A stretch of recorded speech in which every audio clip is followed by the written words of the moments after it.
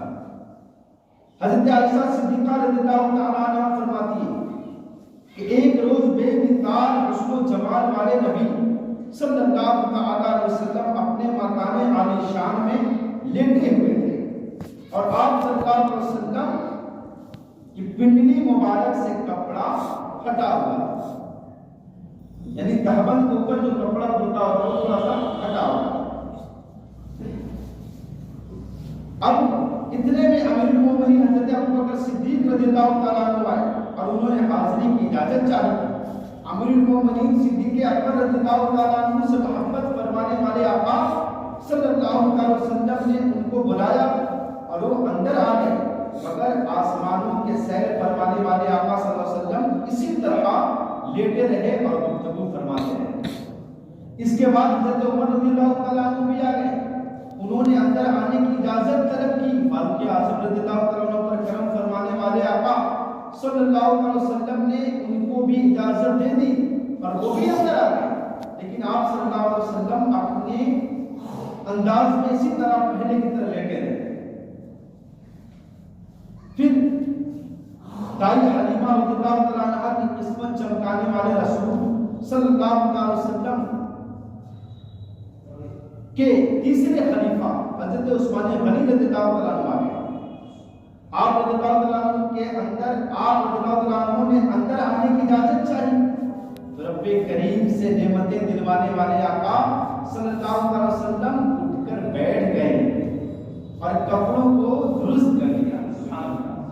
آپ لیٹے تھے اور ان کے آنے سے پہلے اٹھ کر بیٹھ گئے اپنے کپڑے درست فرما لیے. اس کے بعد حضرت عثمان غنی رضی اللہ تعالیٰ عنہ کو اندر آنے کی اجازت عطا فرمائی.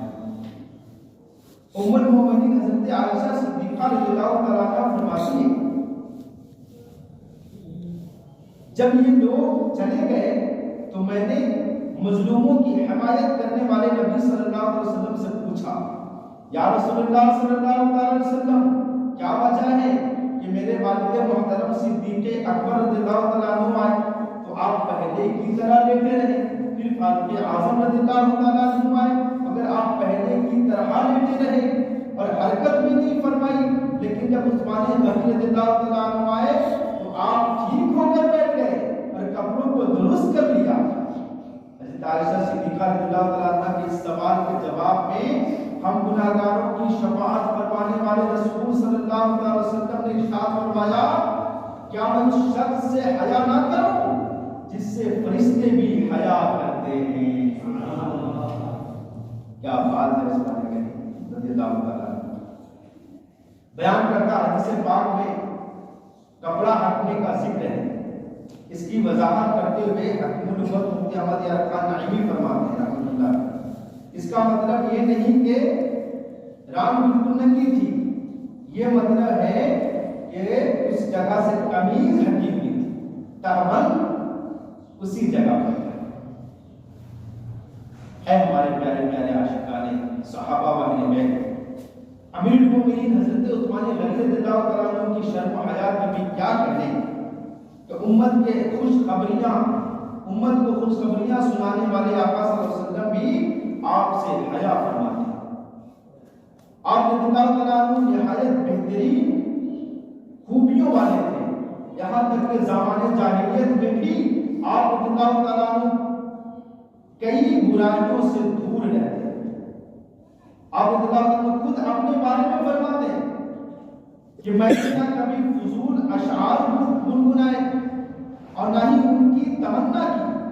زمانہ جاہلیت اور زمانہ اسلام دونوں میں کبھی شراب نہ پی اور جب سے میں نے نکلے حسن و جمال والے آقا صلی اللہ علیہ وسلم سے قائد کی ہے تب سے اپنے سیدھے ہاتھ سے اپنے شرمگاہ کو نہیں چھوا.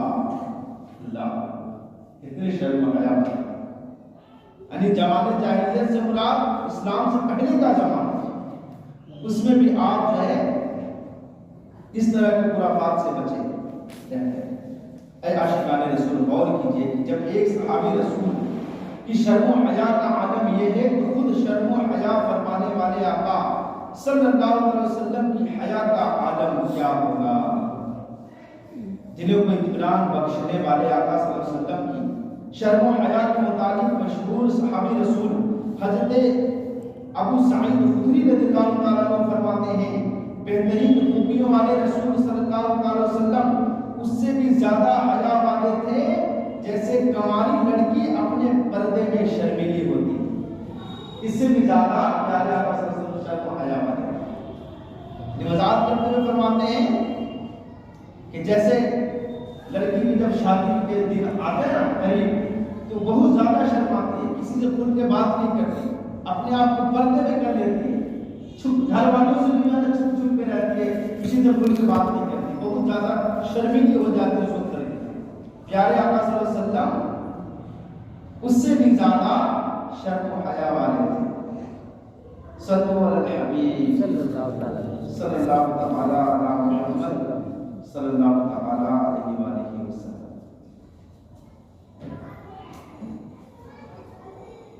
پیارے پیارے اسلامی بھائی، جیسے جیسے ہم زمانے رسالت سے دور ہوتے جا رہے ہیں، یعنی پیارے آقا صلی اللہ علیہ وسلم کا زمانہ جو دور تھا، جیسے جیسے اس سے ہم دور ہوتے جا رہے ہیں، بے علمی و بے شرمی کے سائے مزید گہرے ہوتے جا رہے ہیں۔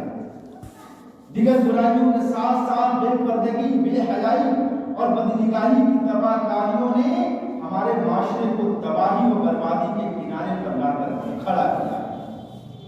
شیخ طریقت امیر سنت حضرت علامہ مولانا محمد ریاض سرکار قادری دامت برکاتہ العالیہ سے سوال ہوا، فقط دل کا پردہ ہونا چاہیے، اس کی کیا حقیقت ہے؟ اس سوال کا جواب دیتے ہوئے ارشاد فرمایا یہ شیطان کا بہت بڑا برا وعدہ ہے، اور اس قول میں ان قرآنی آیات کا انکار ہے جس میں ظاہری جسم کو پردے میں چھپانے کا حکم دیا گیا ہے۔ اللہ تبارک و تعالیٰ قرآن پاک میں ارشاد فرماتا ہے، پارہ 22 سورۃ الاحزاب کی آیت نمبر 33 میں اللہ تعالیٰ ارشاد فرماتا ہے، اور اپنے گھروں میں ٹھہری رہو، عورتوں کے لیے بھی اور اپنے گھروں میں ٹھہری رہو اور بے پردہ نہ رہو جیسے پہلی جاہلیت کی بے پردہ۔ تفسیر سراج الجنان جلد 8 صفحہ نمبر 21 پر اس آیت مبارکہ کے تحت لکھا ہے، یعنی جس طرح پہلی جاہلیت کی عورتیں بے پردہ رہا کرتی تھیں، اس طرح تم بے پردگی کا مظاہرہ نہ کرو۔ اگلی اور پچھلی جاہلیت کے زمانے سے متعلق مفسرین کے مختلف اقوال ہیں، جن میں سے ایک قول یہ ہے کہ اگلی جاہلیت سے مراد اسلام سے پہلے کا زمانہ ہے۔ اس زمانے میں عورتیں اتراتی ہوئی نکلتی اور اپنی زینت اور حسن و جمال کا اظہار کرتی تھی تاکہ غیر مرد انہیں دیکھیں۔ لباس ایسی پہنتی تھی جن سے جسم کے اعضاء اچھی طرح نہ ڈھکیں۔ اور پچھلی جاہلیت سے آخری زمانہ مراد ہے جس میں لوگوں کے افعال یعنی کام پہلوں کی مثل انہیں کی طرح ہو جائیں اور برائیاں عام ہو جائیں۔ یاد رکھیے، جو جسم کے پردے کا مطلقاً انکار کرے اور کہے صرف دل کا پردہ ہونا چاہیے، اس کا ایمان جاتا رہا۔ یہ فرما کون ہے؟ یہ اعلیٰ حضرت امام اہل سنت رحمۃ اللہ تعالی فرماتے ہیں، یہ خیال کہ باطن یعنی دل صاف ہونا چاہیے، ظاہر کیسا ہو، یہ کہنا محض باطل ہے، غلط ہے۔ حدیث میں فرمایا اس کا دل ٹھیک ہوتا تو ظاہر خود ہی ٹھیک ہو جاتا، اگر اس کا اندرونی حصہ ٹھیک ہوتا تو ظاہر آٹومیٹک ٹھیک ہو جاتا۔ اللہ تعالیٰ ہم سب کو اچھا بنا۔ صلو علی الحبیب صلی اللہ علیہ وسلم۔ اے عاشقان اولیاء، عموماً زندگی میں انسان کو تین حالتوں سے گزرنا پڑتا ہے۔ نمبر 1 بچپن کا زمانہ، نمبر 2 جوانی، اور نمبر 3 بڑھاپے کا عالم میں جب لوگ پہنچتے ہیں۔ یہ تین جو ہے نا حالتوں میں بندہ اپنی زندگی گزارتا ہے۔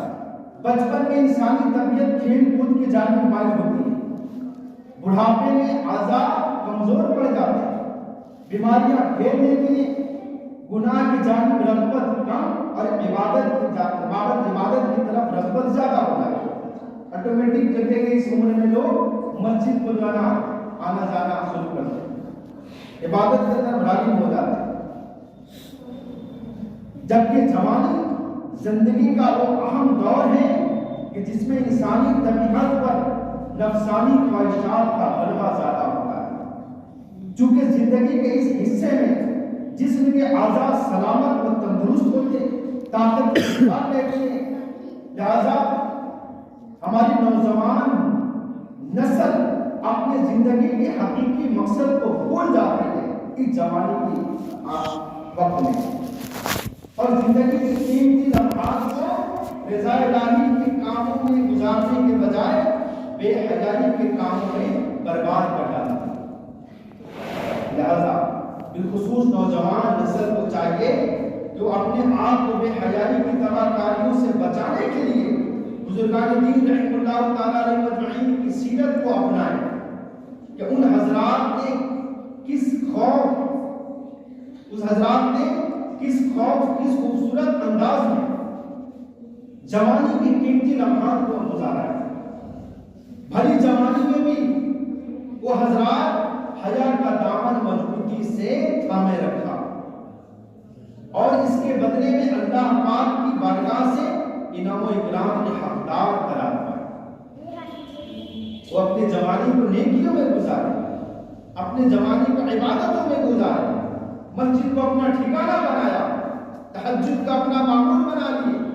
لوگ سو رہے ہوتے یا اللہ والے اٹھ کر رات میں عبادت کرنے والے ہوتے، انہیں اللہ پاک نے انعام و اکرام سے نوازا، یہ اس کے حقدار بنے۔ آئیے ایسے ہی ایک باحیا نوجوان کی ایمان افروز حکایت سنی اور اس سے حاصل ہونے والے مدنی پھول چن کر اپنے دل کے مدنی گلدستے میں سجانے کی کوشش کی۔ توجہ سے اس واقعہ کو سنیے۔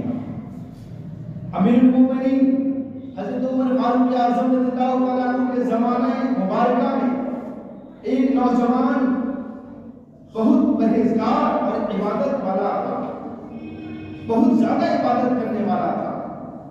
حضرت عمر رضی اللہ تعالیٰ عنہ بھی اس کی عبادت پر تعجب کیا کرتے تھے۔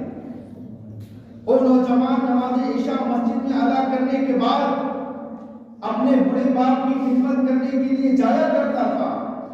راستے میں ایک خوبصورت عورت اسے اپنی طرف بلاتی تھی گناہ کے نیت سے، لیکن یہ نوجوان اس پر توجہ دیے بغیر نگاہیں جھکائے وہاں سے گزر جاتا۔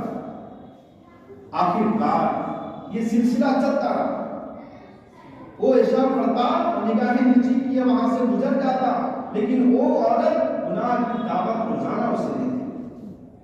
آخر کار ایک دن وہ نوجوان شیطان کے وسوسے اور اس عورت کی دعوت پر برائی کے ارادے سے اس کے جانب بڑھا، لیکن جب دروازے پر پہنچا تو اسے اللہ پاک کا یہ فرمان عالیشان یاد آ گیا۔ قرآن پاک میں اللہ ارشاد فرماتا ہے، بے شک پرہیزگاروں کو جب شیطان کی طرف سے کوئی خیال آتا ہے تو وہ حکم خدا یاد کرتے ہیں، پھر اسی وقت ان کی آنکھیں کھل جاتی ہیں۔ جب یہ آیت مبارکہ انہیں یاد آ گیا تو اس آیت مبارکہ کی یاد آتے ہی اس کے دل میں اللہ پاک کا خوف اس قدر غالب ہوا کہ وہ بے ہوش ہو کر زمین پر گیا۔ جب یہ بہت دیر تک گھر نہ پہنچا، یہ تو بے ہوشی کی حالت میں پڑا ہوا ہے، تو اس کا بڑھا باپ اسے تلاش کرتا ہوا مسجد کی طرف بڑھا اور وہاں پہنچا اور لوگوں کی مدد سے اسے اٹھا کر اپنے بیٹے کو اٹھا کر اپنے گھر میں لے آیا۔ ہوش آنے پر باپ نے بے ہوش ہونے کا سبب پوچھا، بیٹا تو کیسے بے ہوش ہو گیا؟ تو نوجوان نے پورا واقعہ بیان کیا۔ اس دوران جب بیان کرتا آیت پاک کا ذکر کیا، جب یہ واقعہ بتاتے دیکھ جب وہاں پہنچا کہ اللہ پاک کا یہ فرمان مجھے یاد آ گیا۔ اب جس اس آیت کا ذکر کیا تو ایک مرتبہ پھر اس پر اللہ پاک کا اس نے ایک زوردار چیخ ماری اور اس کا دم نکل گیا۔ اب انتقال کے بعد راتوں رات ہی اس کے غسل اور کفن دفن کا انتظام کر دیا گیا۔ صبح جب یہ واقعہ حضرت عمر رضی اللہ تعالیٰ عنہ کی خدمت میں پیش کیا گیا تو آپ رضی اللہ تعالیٰ عنہ اس کے باپ کے پاس تعزیت کے لیے تشریف لے گئے۔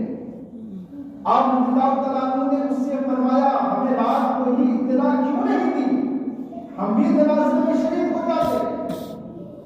اس کے باپ نے عرض کی آپ رضی اللہ تعالیٰ عنہ کے آرام کا خیال کرتے ہوئے مناسب معلوم نہ ہوا کہ آپ کو جگاؤں۔ آپ رضی اللہ تعالیٰ نے فرمایا مجھے اس کی قبر پر لے چلو۔ وہاں پہنچ کر آپ رضی اللہ تعالیٰ عنہ نے یعنی عمر فاروق اعظم رضی اللہ تعالیٰ عنہ نے پارہ 27 سورۃ الرحمن کی آیت نمبر 46 کی تلاوت فرمائی۔ وَلِمَنْ خَافَ مَقَامَ رَبِّهِ جَنَّتَانِ، اور جو اپنے رب کے حضور کھڑے ہونے سے ڈرے اس کے لیے 2 جنتیں ہیں۔ سبحان اللہ۔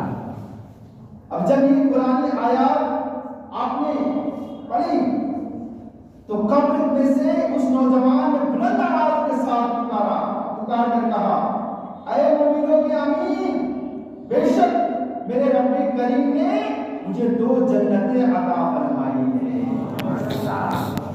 میرے پیارے پیارے اسلام بھائی، سنا آپ نے کہ اللہ معلوم کا عالم جوانی میں بھی عبادت بجا لانے اور بے حیائی سے بچنے کا کس قدر پختہ ذہن بنا ہوا ہے۔ عبادت کی کثرت اللہ کے احکام میں عمل کرنے کی برکت سے شیطان کے وار سے وہ عابد محفوظ ہے، اور خوف خدا کے غالب آنے سے وہ بندہ گناہوں سے بچ گیا۔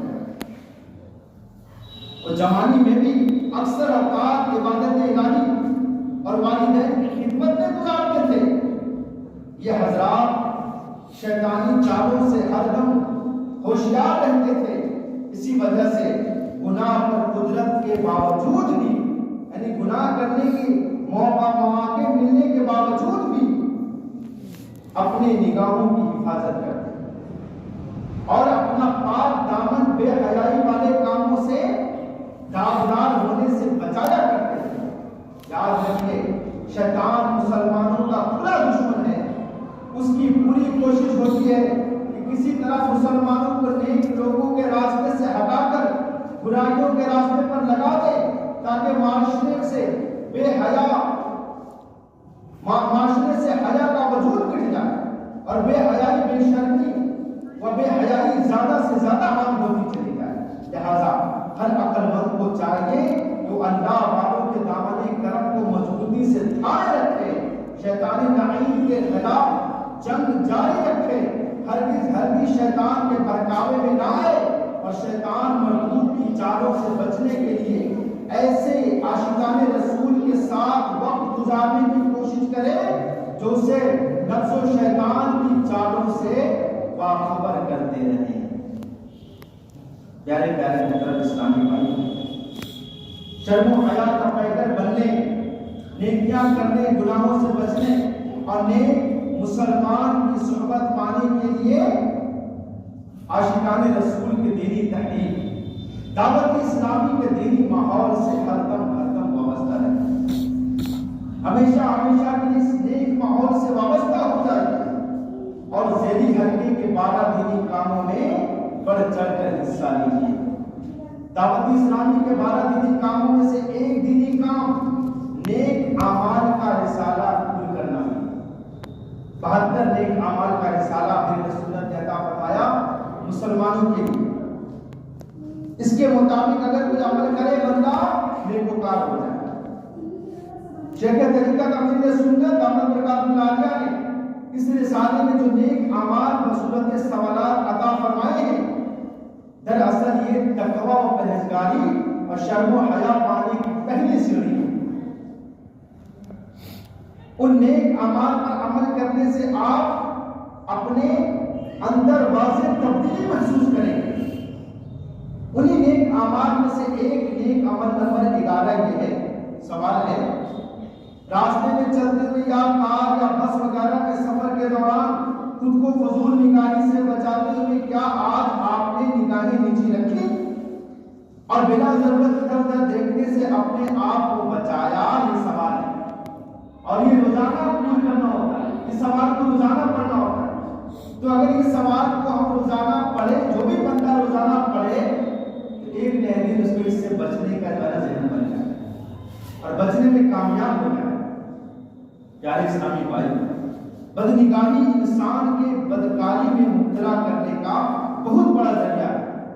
پہلے آنکھ بہکتی ہے، پھر دل بہکتا ہے، پھر جا کے شرمگاہ میں وہ جو نہ کرنے کا۔ تو آنکھوں کی حفاظت بہت ضروری ہے۔ باحیا انسان ہمیشہ اپنی نگاہوں کی حفاظت کرتا ہے، لہذا آنکھوں کی حفاظت ہم پر لازم ہے۔ یہ آنکھیں اللہ پاک کی عطا کردہ بہت بڑی نعمت ہے جس سے ہم بہت سارے نیک کام کر سکتے ہیں۔ یہ آنکھ سے اگر کوئی گناہ کا کام دیکھے تو گناہ کمائے گا، لیکن انہی آنکھوں سے اپنے والدین کی زیارت کرے تو حج کی جو ہے نیکیاں مارے، حج کا ثواب ملتا ہے۔ لہذا ہمیں چاہیے کہ ہم اپنی آنکھوں کی حفاظت کریں، اور آنکھوں کی حفاظت کی بہت تاکید فرمائی گئی۔ لہذا ہمیں چاہیے کہ ہم مذکورہ نیک اعمال پر عمل کریں اور اپنی آنکھوں کی حفاظت کریں۔ یہ 72 نیک اعمال کا رسالہ آپ کو ایک تو آپ کا کتابی صورت میں بھی ہے، اور اگر اینڈرائڈ موبائل چلاتے ہیں تو اپلیکیشن بھی ہے نیک اعمال کا۔ نیک اعمال کا اپلیکیشن بھی آپ اسے ڈاؤن لوڈ کر کے اور روزانہ 56 سوالات روزانہ پور کرنے ہیں۔ اس کے مطابق اگر آپ زندگی گزارنا شروع کر دیے نا، 12 منٹ اگر وقت نکال کے اس رسالے کو آپ ان کے سوالات کو پڑھیں، عمل ہوا تو یس کا ٹک لگائیں، نہیں ہوا تو چھوڑ دیں۔ انشاءاللہ دیکھیں چند دنوں میں آپ اپنے اندر بہت ساری تبدیلیاں محسوس کریں۔ اللہ تعالیٰ ہمیں عمل کی توفیق عطا فرمائے۔ صلو علی الحبیب صلی اللہ علیہ وسلم۔ پیارے بھائی اسلامی بھائی، معاشرے کے بگاڑ اور سدھار میں عورت کا ایک بہت بڑا کردار ہوتا ہے۔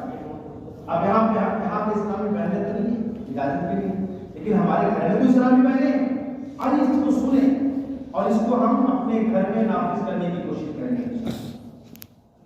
لکھتے ہیں کہ عورت کا ایک بہت بڑا کردار ہوتا ہے معاشرے کے بگاڑ اور سدھار میں۔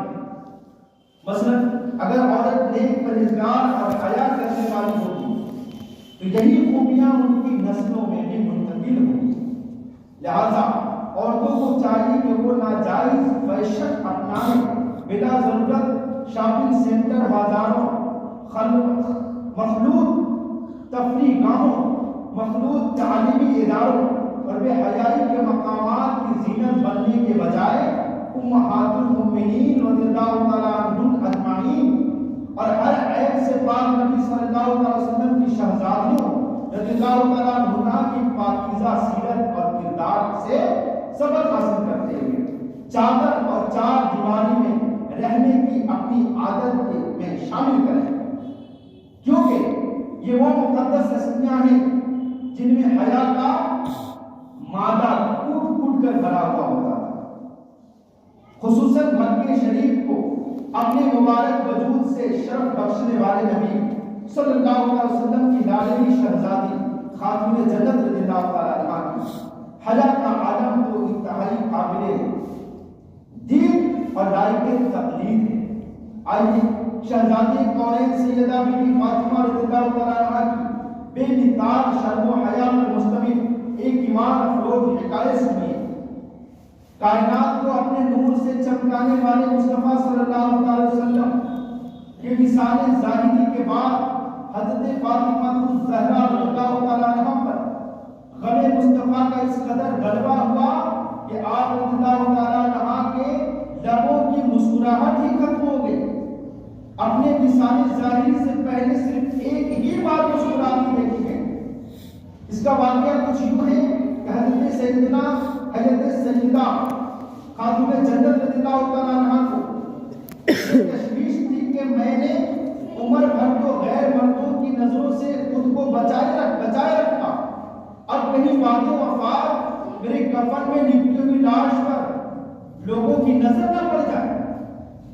ایک واقعہ، ایک موقع پر حضرت اسماء بنت امیس رضی اللہ عنہ نے کہا میں نے حبشہ میں دیکھا ہے کہ جنازے پر درخت کے شاخیں باندھ کر ایک ڈالی کسی صورت بنا کر اس پر پردہ ڈال دیتے ہیں، پھر انہوں نے کھجور کی شاخیں منگوا کر انہیں جوڑ کر اس پر کپڑا تان کر سیدہ خاتون جنت رضی اللہ عنہ کو دکھایا تو آپ رضی اللہ عنہ بہت خوش ہوئی اور لبوں پر مسکراہٹ آ گئی. بس یہی ایک مسکراہٹ تھی جو فضل و احسان فرمانے والے رسول صلی اللہ علیہ وسلم کے وصال ظاہری کے بعد ان کو دیکھی گئی. اب وہ دیکھے تو مطلب ان کو سمجھ گئی ہے کہ اب اس طرح سے اہتمام اگر کریں تو ہمارے کفن میں لپٹے ہوئے لاش کو بھی کوئی نہیں دیکھ پائے. پیارے پیارے اسلامی بھائیوں، آپ نے سنا کہ وصال مصطفیٰ کے بعد حضرت سیدہ فاطمہ الزہرا رضی اللہ عنہا پر عمر بھر غم مصطفیٰ کا غلبہ رہا، مگر اس کے باوجود آپ رضی اللہ عنہ نے آخری سانس تک حیا کا دامن مضبوطی سے تھامے رکھا. آپ رضی اللہ عنہ کو صرف یہی فکر لگی رہی کہ کہیں مرنے کے بعد میرے کفن پر کسی غیر مرد کی نظر نہ پڑے.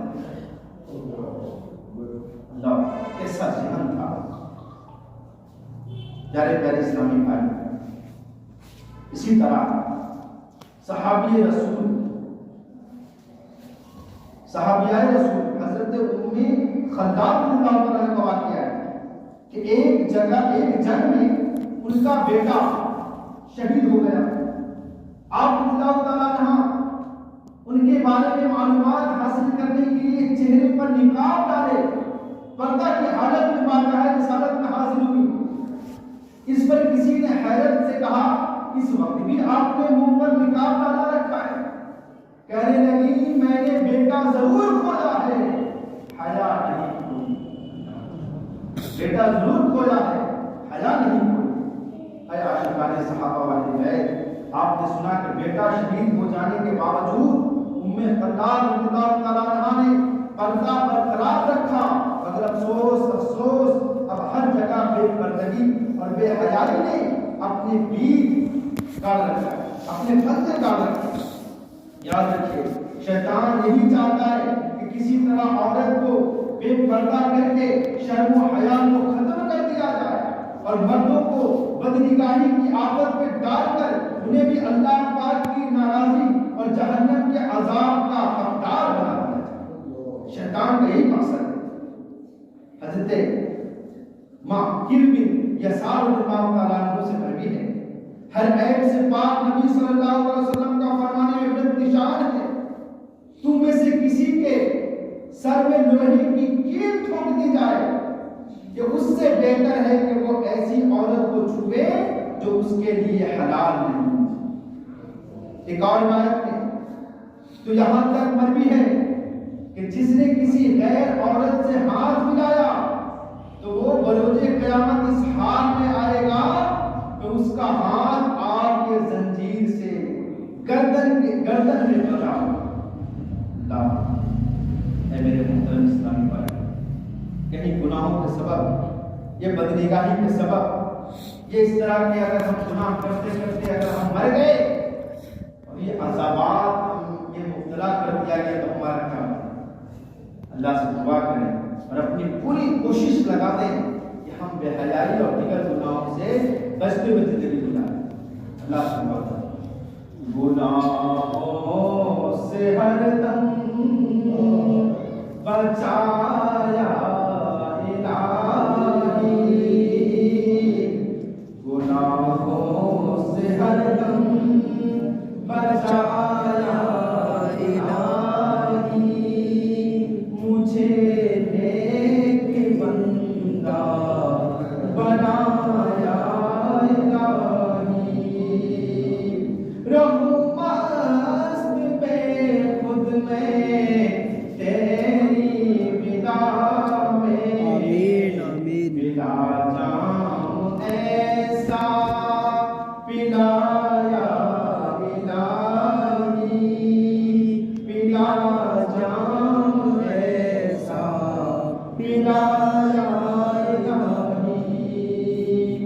میرا ہر عمل بس تیرے واسطے ہو، میرا ہر عمل بس تیرے واسطے ہو، اخلاص ایسا عطا یا الہی، کر اخلاص ایسا عطا یا عبادت میں گزرے میری زندگانی، عبادت میں گزرے میری زندگانی، کرم کو کرم یا خدا یا الہی، کرم کو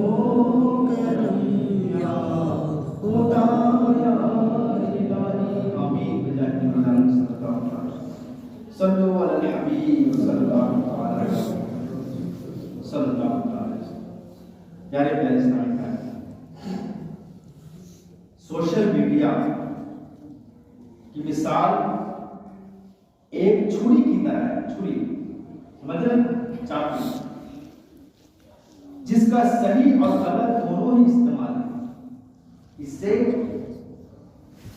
سبزیاں بھی کٹتی ہیں، تازہ پھلی بھی کٹتے ہیں، مرغی بھی کٹتی ہے، اور چاہے تو اس کی گردن بھی کٹتے ہیں۔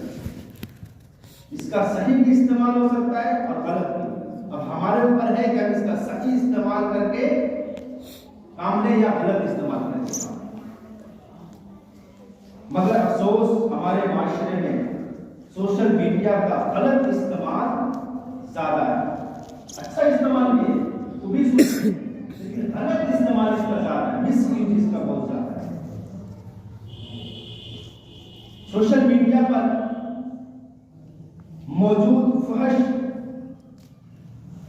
مضامین اور کہانیاں، گندی تصویریں اور نفسانی خواہشات کو بھڑکانے والی بےہودہ ویڈیوز نے نوجوان نسل کے اخلاق و کردار اور آداب کو تباہ و برباد کر دیا۔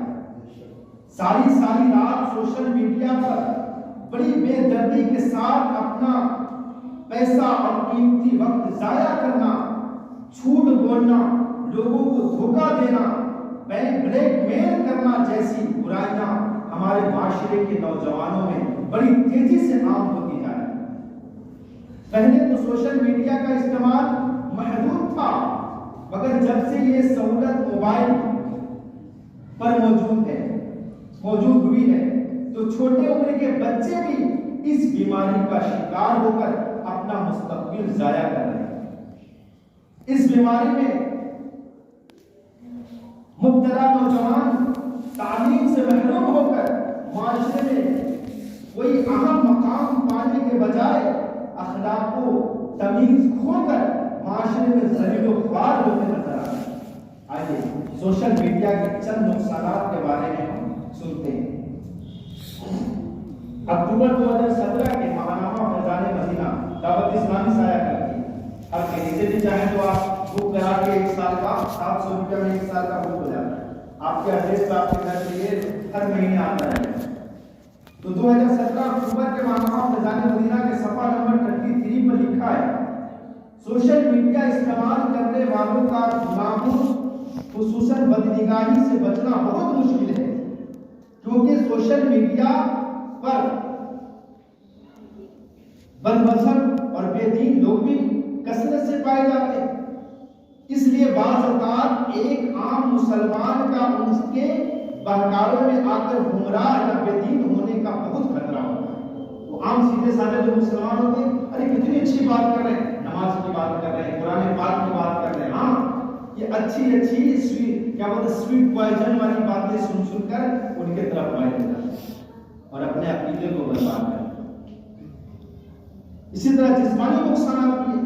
سوشل میڈیا کا اکاؤنٹ یا تو موبائل پر استعمال کیے جاتے ہیں یا کمپیوٹر پر استعمال ہوتا ہے، اور اس کا جسم پہ بھی جو ہے بہت زیادہ نقصان ہوتا ہے۔ جسمانی نقصانات بھی اس کے بہت ہیں، تعلیمی نقصانات بھی ہیں، تعلیم کا دینی ہو یا دنیاوی، اس میں کامیابی کے لیے وقت کا درست استعمال بہت ضروری ہے، اور سوشل میڈیا سے زیادہ وقت ضائع کروانے والی شاید ہی کوئی چیز، یعنی اس میں بندہ جب لگتا ہے گھنٹوں نکل جاتے پتہ بھی نہیں چلتا، رات میں 12 بج گئے، 2 بج گئے، فجر کی اذان ہو گئی، اتنا وقت برباد ہو گیا، اتنا وقت ضائع ہو گیا۔ آگے چل کر شاید امت کو مستند علماء، اچھے ڈاکٹر، انجینئر نہ مل سکیں، کیونکہ سوشل میڈیا استعمال کرنے کی وجہ سے طلباء کا زیادہ وقت تو ضائع ہو جاتا ہے، یعنی ایک ڈاکٹر تو بن رہے لیکن اعلیٰ بہترین ڈاکٹر شاید نہ ملے، عالم بھی بن رہے لیکن ایک بہترین عالم شاید یہ بھی نہ ملے آنے والے دور میں، کیوں؟ کیونکہ سوشل میڈیا میں ان کا وقت زیادہ ہو جاتا ہے۔ اگر اس کا صحیح استعمال ہو جائے تو پھر یہ وقت صحیح استعمال کے یہ وقت ہو، اور باقی وقت کا مطالعہ کرنا ہے، باقی اس صحیح مقصد کو پانے کے لیے جو کام کر رہے ہیں، اچھے ڈاکٹر بن سکتے ہیں، اچھے انجینئر بن سکتے ہیں، لیکن اس نے روک کے رکھا ہے۔ سماجی نقصانات بھی ہیں، اگرچہ سوشل میڈیا کی بدولت ایک جگہ بیٹھ کر پوری دنیا میں کہیں بھی رابطہ کیا جا سکتا ہے، مگر اپنوں سے دوریاں بڑھ گئی ہیں۔ اب گھر میں بندہ جاتا ہے، پہلے ہوتا تھا کہ والدین کو وقت دیتے تھے، اپنے گھر والوں کو وقت دیتے تھے، ان کے ساتھ وقت گزار کچھ باتیں ہوتی تھی، لیکن اب جانے کے بعد سوشل میڈیا اب اس پہ لگے جاتے ہیں، میل کو دیکھ رہے ہیں تو واٹس ایپ کو دیکھ رہے ہیں، ویوز دیکھتے دیکھتے اسے کھانا بھی کھاتے ہیں، اور یوں کرتے کرتے پھر سو جاتے ہیں، صبح اٹھتے ہیں اور پھر اپنے ڈیوٹی کو کام کو کرتے ہیں۔ یہ بھی نقصان ہے۔ معاشی نقصانات یہ بار بار پیکج وغیرہ کی مد میں بہت سے پیسے برباد ہوتے ہیں، یہی وقت اور پیسہ درست استعمال کر کے معاشی طور پر خود کو بہت مضبوط کیا جا سکتا ہے۔ اللہ پاک ہمیں اپنے وقت کی قدر نصیب فرمائے، آمین بجائے نبی آمین صلی اللہ تعالی علیہ وسلم۔ پیارے پیارے عاشقان رسول، آپ نے سنا کہ سوشل میڈیا کی کیسی کیسی تباہ کاریاں ہیں، اور اس کے سبب معاشرے میں کیسی کیسی خرابیاں سر اٹھا رہی ہیں، لہذا عقل مندی اسی میں ہے کہ کام کاج سے فراغت کے بعد سوشل میڈیا پر وقت ضائع کرنے کے بجائے اپنے گھر والوں کو وقت دیا جائے، عبادت و ریاضت، ذکر و درود، فکر آخرت، والدین کی فرما برداری، اولاد کی دینی تربیت، دینی کاموں میں مصروفیت، امیر سنت احمد العالیہ اور مقدس مدینہ کی کتابوں کا مطالعہ کرنے میں وقت گزارا جائے۔ ہاں، جن کے لیے واقعی سوشل میڈیا کا استعمال ضروری ہو، مثلا تنظیمی ذمہ دار، اسی طرح اہل علم حضرات وغیرہ، تو اب انہیں سوشل میڈیا کا استعمال کرنے میں حرج نہیں، جو صحیح استعمال کرنا چاہتے، صحیح استعمال کر رہے ہیں، ان کے لیے حرج نہیں، لیکن جن کے پاس صحیح استعمال نہیں، اب بندے کیا پڑھ رہا ہے، چلو وہ بھی میٹرک کر رہا ہے، +2 کر رہا ہے، گریجویشن کر رہا ہے، سارا کچھ اس کا فزیکل ہو رہا ہے، کلاسیں بھی فزیکل اٹینڈ کر رہا ہے، ٹیوشن بھی فزیکل اٹینڈ کر رہا ہے، اب یہ سوشل میڈیا رکھ کر کے، یعنی اپنے پاس اینڈرائڈ موبائل رکھ کے کیا کر رہا ہے، وہ مکہ مدینہ سرچ کر رہا ہے، اور میری سنت کا بیان سے لے کر کے سن رہا ہے، مولانا ریاض ستار قادری نگران شورا کا بیان سن کر کے رات میں سو رہا ہے، نہیں، یہ اپنی اعمال کو برباد کر رہا ہے، گھنٹے گھنٹے فلموں دیکھ رہا ہے، اور اپنے آپ کو اور اپنے جسم کو نقصان پہنچا رہا ہے، لیکن جو صحیح استعمال کر رہے ہیں ان کے لیے صحیح ہے، حرج نہیں ہے، مگر یاد رہے اس میں بھی یہی احتیاط لازم ہے، جتنی ضرورت ہو صرف اتنا ہی استعمال کیا جائے، کہیں ایسا نہ ہو شیطان اس کو بنیاد بنا کر غیر ضروری یا غلط استعمال کی طرف لے جائے۔ جو صحیح استعمال کرتے ہیں انہیں بھی احتیاط کرنے کی ضرورت ہے، کہ بندہ جب اندر جاتا ہے نا، وہ مطلب فیس بک میں کوئی بھی کیا بہت سارے پیجز بنے ہوئے ہیں، وہ اندر بندہ جاتا ہے پھر جاتا ہے، اور پتہ نہیں کہ کہاں سے مان اللہ تعالیٰ نے صحیح استعمال کیا۔ اب سوال یہ ہے کہ دعوت اسلامی کے ذمہ داران سوشل میڈیا کے ذریعے کس طرح فائدے حاصل کر سکتے ہیں، اور کس طرح اس کی مدد سے دین کی خدمت کی جاتی ہے۔ تو آئیے سوشل میڈیا کے چند اہم فائدوں کے بارے میں سنتے ہیں کہ یہ دین کے کاموں میں کس طرح مددگار ثابت ہوتا ہے۔ صحیح استعمال کیا ہے؟ کوئی ماہنامہ پیدا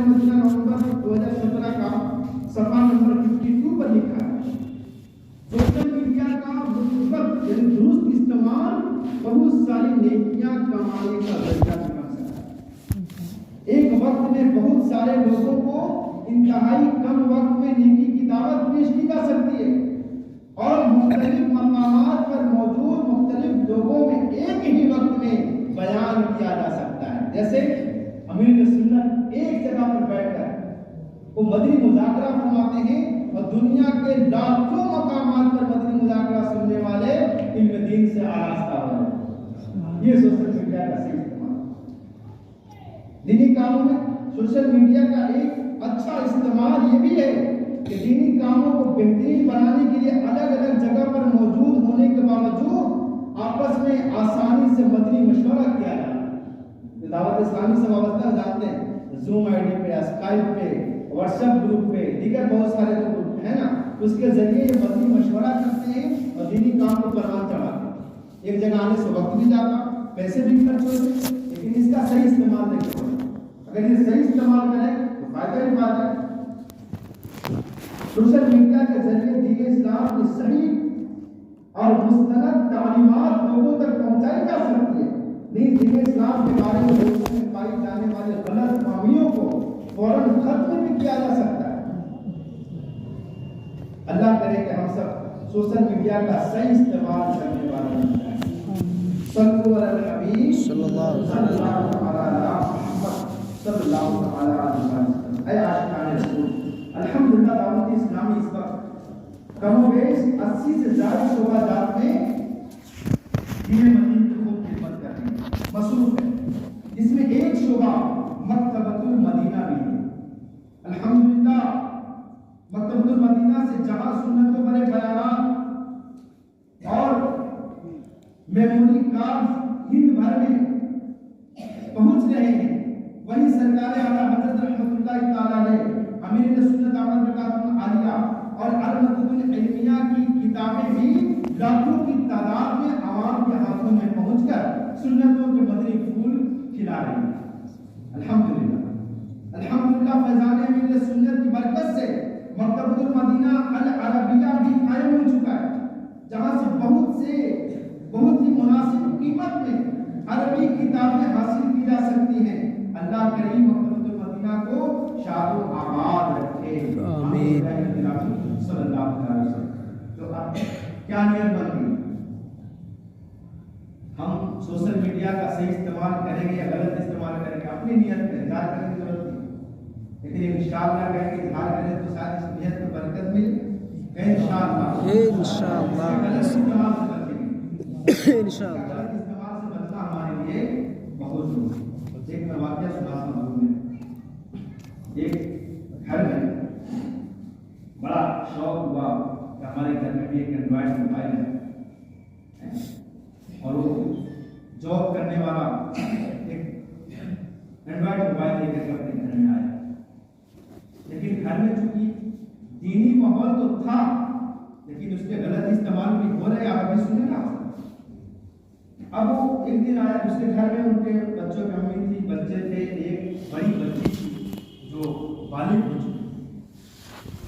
اب اس کا گھر میں رہتا موبائل، اب لوگ اس کا واٹس ایپ بھی یوز کرتے، سب کچھ یوز کرتے، یوٹیوب بھی ہے اس کا بھی وہ صحیح کے بیانات وغیرہ بھی سنتے۔ ایک دن تھا کہ لوگ اس کے یعنی اس والد صاحب اور دیگر لوگ کہیں چلے گئے تھے رشتہ داروں میں ایک دن کے لیے، شام میں واپسی ہونا تھا، دیگر معاملہ جو بھی موبائل پہ تھا۔ اب موبائل کے یوٹیوب میں گئے کہیں وہ بچی، اب وہ جانے کے بعد وہ پھر پڑھتے جو اس کا استعمال کرتے جانتے ہیں وہ کہاں سے کہاں بندہ نکل جاتا، وہ جاتے جاتے ایسے مناظر دیکھنے لگی کہ شیطان نے اس کا ذہن کو خراب کر دیا۔ اب اس پہ نفسانی خواہشات غالب آ جانے کی وجہ سے اب وہ گھر سے باہر نکلتی ہے اور روڈ پہ آنے کے بعد ایک کار والے کو ہاتھ دیتی ہے اور کار میں بیٹھتی ہے اور جا کر کے کہیں اپنا منہ کالا کرتی ہے۔ ابھی جب وہ ہوش میں آتی ہے، یعنی جب اس کا یہ کھائی گزرنے کے بعد جب واپس آتی ہے تو بہت شرمندگی محسوس کرتی ہے اور روتی ہوئی ایک خط لکھتی ہے ایک عالم دین کے پاس، بتایا کس طرح سے میرے ساتھ معاملہ ہوا، اس نے غلطی کس کی ہے، میری ہے یا میرے والد کی۔ اب ذرا میرے مختص رہتے ہو، اب ذرا غور کریں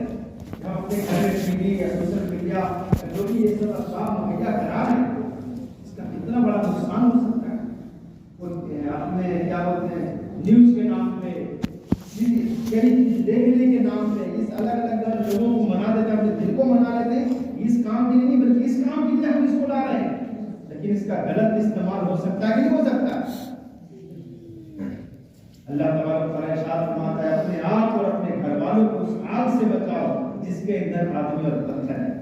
تو ہم خود بھی نصیحت کریں, تربیت کریں اور اس کے اسباب کو ہٹائے رکھیں تاکہ اس کا غلط استعمال جب یہ رہے گا نہیں تو غلط استعمال کرو, اور اگر ہے تو اس کا احتیاط بتاتے رہیں کہ غلط استعمال ہے.